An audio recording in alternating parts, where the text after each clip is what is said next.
Selamat pagi anak-anak ibu semuanya, kelas 7. Pelajaran IPS kita akan kita lanjutkan. Hari ini materi pembelajaran kita adalah dinamika kependudukan Indonesia. Ini yang pertemuan ke-9. Dinamika penduduk adalah perubahan jumlah penduduk pada suatu tempat karena dipengaruhi oleh 3 hal, yaitu 1.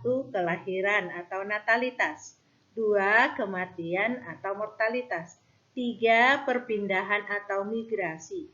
Kelahiran akan menambah jumlah penduduk, kematian akan mengurangi jumlah penduduk, dan perpindahan adalah pergerakan penduduk dari suatu tempat ke tempat lainnya.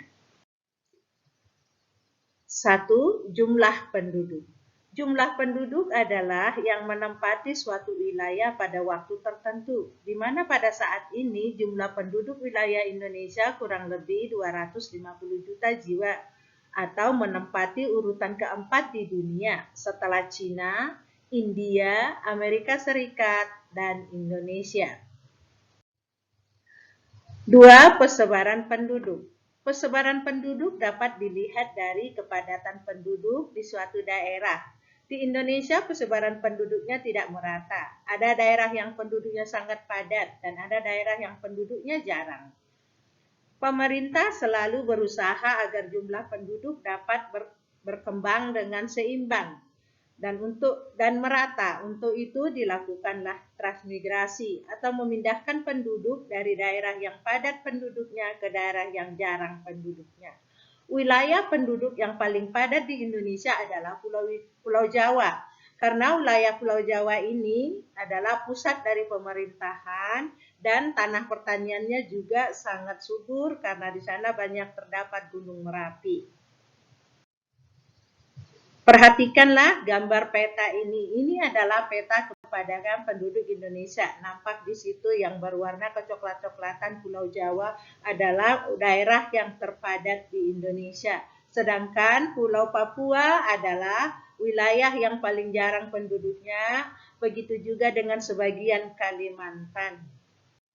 3. Komposisi penduduk. Komposisi penduduk adalah pengelompokan penduduk berdasarkan usia, jenis kelamin, mata pencaharian, agama, bahasa, pendidikan, tempat tinggal, dan jenis pekerjaan.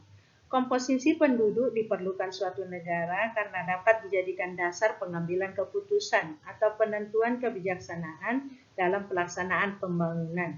Komposisi penduduk berdasarkan usia dapat dibuat dalam bentuk A. Usia tunggal, seperti 0, 1, 2, 3, 4, sampai 60 tahun atau lebih. B.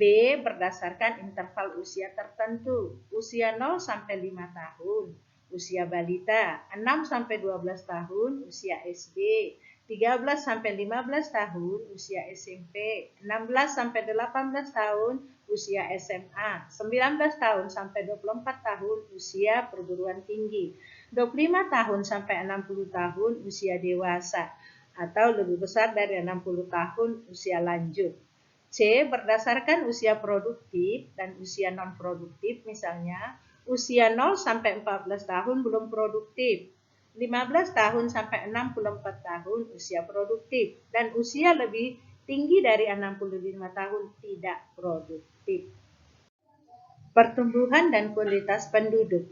Pertumbuhan penduduk adalah keseimbangan dinamis antara kekuatan yang menambah dan kekuatan yang mengurangi jumlah penduduk.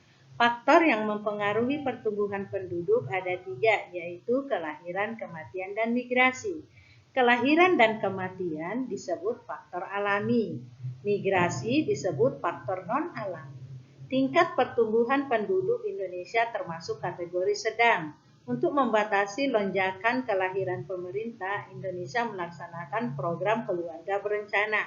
Diharapkan setiap keluarga hasil dari perkawinan hanya memiliki 2 anak cukup. Pertumbuhan penduduk yang cepat menyebabkan terjadinya beberapa hal, contohnya A. Pertumbuhan penduduk usia muda yang cepat menyebabkan angka pengangguran yang tinggi. B. Persebaran penduduk tidak merata. C. Komposisi penduduk yang kurang menguntungkan karena banyaknya penduduk usia muda yang belum produktif. sehingga beban ketergantungan tinggi. D. Arus urbanisasi tinggi, karena di kota banyak lapangan pekerjaan, sehingga masyarakat dari desa berlomba-lomba datang ke kota untuk mencari pekerjaan, sehingga penduduk di kota padat, sedangkan di desa menjadi jarang. E. Menurunnya kualitas dan tingkat kesejahteraan penduduk. Sampai di sini pelajaran kita hari ini. Selamat belajar, tetap semangat, dan selalulah jaga kesehatan. Jangan lupa dibaca modulnya sampai selesai, diperhatikan videonya baik-baik, dan dikerjakan tugasnya. Terima kasih.